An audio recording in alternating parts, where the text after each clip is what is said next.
Hello बच्चों, welcome back to the channel future and freedom. मैं सिमरन और आज हम लाए हैं लाइट रिफ्लेक्शन का लेक्चर नंबर 2। देखिए, इससे पहले वाले लेक्चर में हमने जितने भी हमारे बेसिक टर्म्स थे, centre of curvature, focus, mirror, इन सबको अच्छे से समझ लिया था। तो चलिए इस लेक्चर में हम लोग समझेंगे इमेज फॉर्मेशंस के बारे में कि कहाँ पर हम ऑब्जेक्ट को रखेंगे तो इमेज कितनी बड़ी बनेगी, कितनी छोटी बनेगी, एक्सेट्रा। तो without wasting any time let's start the video. तो जैसे कि फर्स्ट इमेज मैंने यहाँ पे आपके लिए ऑलरेडी सारी इमेजेस बना रखी है सो दैट आपका टाइम वेस्ट ना हो कि मैं बार बार इमेज बनाऊं और आपको टाइम वेस्ट हो, इसलिए मैंने पहले से ही ड्रॉ कर रखी है, आपको बस समझना है। तो देखिए, पहली इमेज में क्या है, हमारा ऑब्जेक्ट जो है वो इन्फिनिटी पे रखा है। इन्फिनिटी पे रखा है यानी कि वहां से रेज आ रही है। हमेशा ऑब्जेक्ट से दो रेज आएंगी, ठीक है। एक रे यहाँ पर आई, हमारे मिरर पे क्या करेगी, स्ट्राइक करेगी और रिफ्लेक्ट कर जाएगी। तो वो रिफ्लेक्ट कहां से करेगी, फोकस पे। हमेशा रे जो है आपकी, इंसिडेंट रे जो है आपकी, वो जब भी मिरर पे स्ट्राइक करके रिफ्लेक्ट करेगी तो वो फोकस से पास ऑन करेगी, ये हमेशा याद रखना, ठीक है। तो जब इन्फिनिटी पे हमारा ऑब्जेक्ट था तो रेज आई, दोनों सरफेस पे रिफ्लेक्ट कर रही है, कहाँ मीट हो रही है, फोकस पे। तो हमारा ऑब्जेक्ट जो है उसकी शेडो यानी कि उसकी जो इमेज बनेगी वो कहाँ बनेगी, फोकस पे।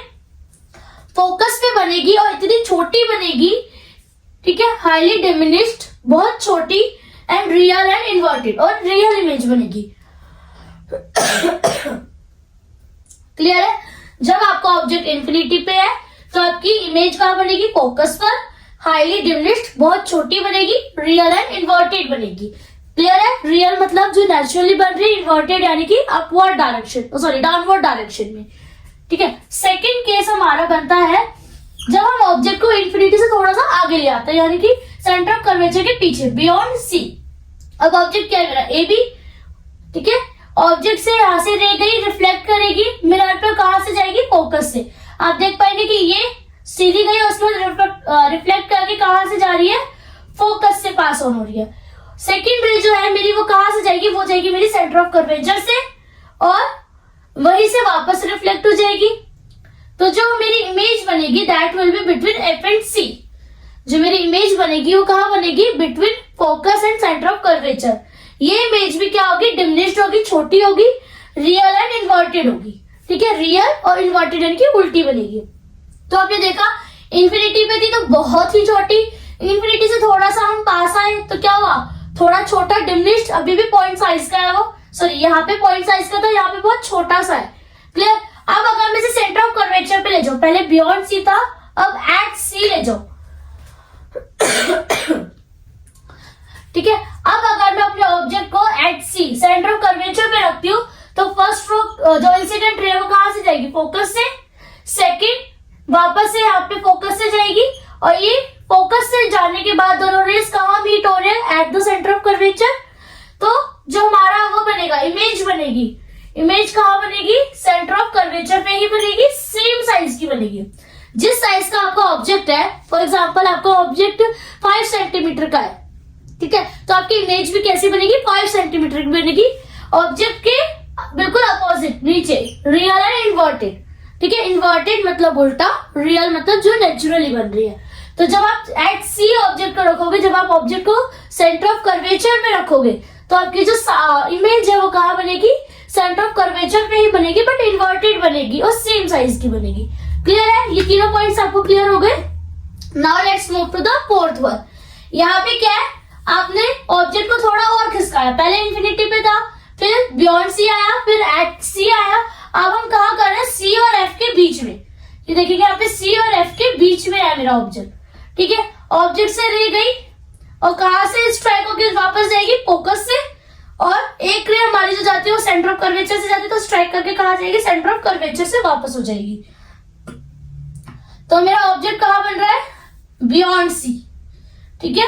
My object is at beyond C. Object जो होगा आपका यहाँ पर सेम साइज का था, यहाँ पे एनलार्ज हो जाएगा, बड़ा हो जाएगा, real and inverted. Concave mirror हमेशा रियल एंड इन्वर्टेड इमेज ही बनाता है until unless this case, okay?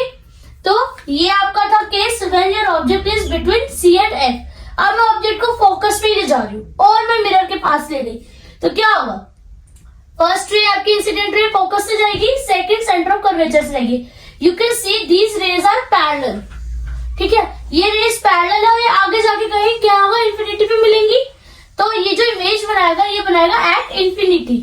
ठीक है, अब इन्फिनिटी पे जाके इमेज बनेगी तो that will be highly enlarge, बहुत ज्यादा बड़ी बनेगी और रियल एंड इन्वर्टेड बनेगी। ठीक है, पैरेलल भी नहीं कहूंगी मैं, ये क्या हो जाता है ना, बहुत माइनर सा डिफरेंस होता है पैरेलल से इसमें। तो आगे जाके कहीं पे पॉइंट पे जाके मिलता है इन्फिनिटी पे, तो हम इसको बोलते हैं कि ये हाईली इनलार्ज और रियल इन्वर्टेड इमेज बनाएगा, it will meet at infinity. तो यार अब आते हैं लास्ट वाले केस पे। इसमें क्या है, देखो जब मैं इमेज को जैसे जैसे शिफ्ट करती जा रही हूँ ना मिरर के पास, इमेज का साइज जो है लार्ज होता जा रहा है।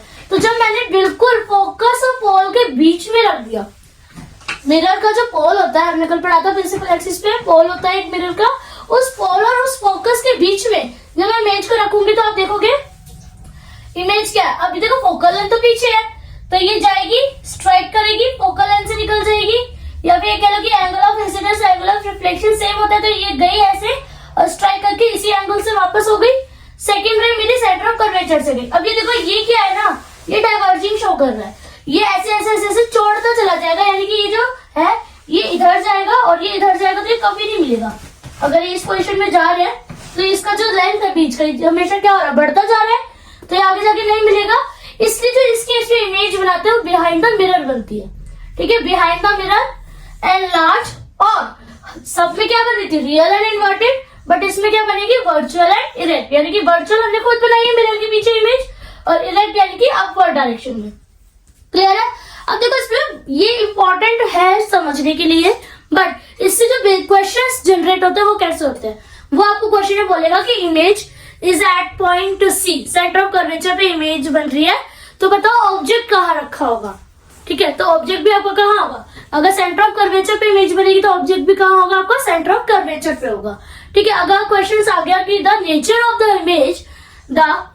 Image is highly large and real inverted. ठीक है, the size of image is highly large, nature is real and inverted, explain where the image will be, image कहाँ बनेगी, तो इमेज आपकी इन्फिनिटी पे बनेगी। क्वेश्चन आपका ऐसे भी आ सकता है कि आपका जो ऑब्जेक्ट है वो बियॉन्ड सी रखा है और इमेज बन रही है बिटवीन एफ एंड सी, तो उसका साइज बता दो, साइज विल बी डिमिनिश्ड। ठीक है, तो ये क्या होता है, position of an object, object की पोजीशन क्या है, पोजीशन ऑफ इमेज, इमेज की पोजीशन क्या है।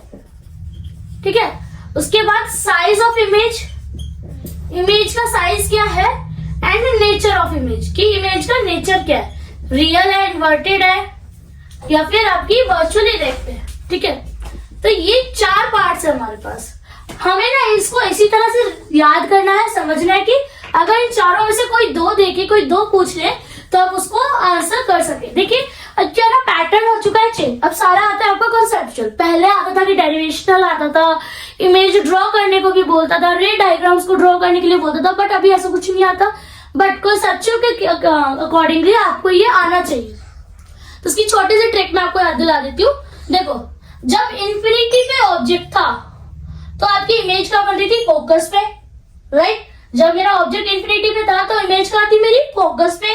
बट जब मेरा ऑब्जेक्ट फोकस पे है तो मेरी इमेज कहाँ बनेगी, इन्फिनिटी पे। वाइस वर्सा, ऑब्जेक्ट इन्फिनिटी पे है तो इमेज फोकस पे, इमेज इन्फिनिटी पे है तो क्या कहते हैं, ऑब्जेक्ट फोकस पे। ये उल्टा चलेगा, मैं यहाँ पे लिख भी देती हूँ, ऑब्जेक्ट और इमेज। ऑब्जेक्ट इन्फिनिटी पे था तो इमेज कहाँ बनी थी, फोकस पे। अब ऑब्जेक्ट फोकस पे है तो इमेज कहाँ बनेगी, इन्फिनिटी पे। ये दोनों केस याद हो गए, क्लियर है। बियॉन्ड सी था तो इमेज कहाँ बन रही थी, बिटवीन एफ एंड सी। जब आपका ऑब्जेक्ट बियॉन्ड सी था, बियॉन्ड सी था तो इमेज कहाँ थी, बिटवीन एफ एंड सी। अब देखो जब मेरा जब मेरा ऑब्जेक्ट एफ एंड सी के पास है, जब मेरा object between F and C है तो मेरी इमेज कहाँ बन रही है, बियॉन्ड सी।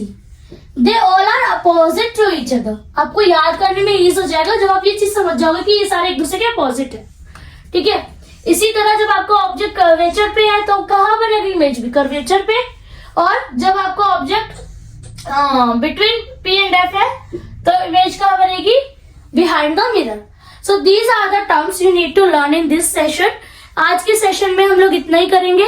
क्लियर है? यूजेस कहाँ आते हैं इनके, कनकेव मिरर के यूजेस भी मैं आपको थोड़े से बता देती हूँ। वैसे तो आप ये लोग 7th क्लास में भी पढ़कर आए हैं, अगर आपको याद होगा तो आप लोगों ने 7th में भी इस चीज को पढ़ा था। तो यूज का होता है, डेंटिस्ट है तो वो कौन सा मिरर यूज करते हैं हमारे दांतों को चेक करने के लिए, कनकेव मिरर का। क्यों? क्योंकि वो जैसे जैसे हमारे दांतों के पास मिरर को लाते हैं, साइज जो है इमेज का वो बढ़ जाता है। ठीक है? और आपके कहाँ यूज होते हैं डेंटिस्ट के अलावा? आपके यूज हो जाते हैं हेडलाइट्स पे, टॉर्च में। ठीक है? उससे क्या होता है, लार्ज इमेज शो करता है। कनकेव लेंस क्या, कनकेव मिरर क्या करता है, उसको एनलार्ज करके, मतलब कि जैसे मैं टॉर्च चलाती हूँ तो जो रोशनी जाती है वो कैसे जाती है, स्ट्रेट पाथ तो ट्रेवल नहीं करती जैसे हमारी लेजर लाइट ट्रेवल करती है। ठीक है? तो हमारा जो टॉर्च हम यूज करते हैं कनकेव मिरर लगा के, तो उसका जो पाथ होता है आपने देखा होगा कुछ इस तरीके का जाता है। ठीक है? So these are the little terms way you use concave mirror.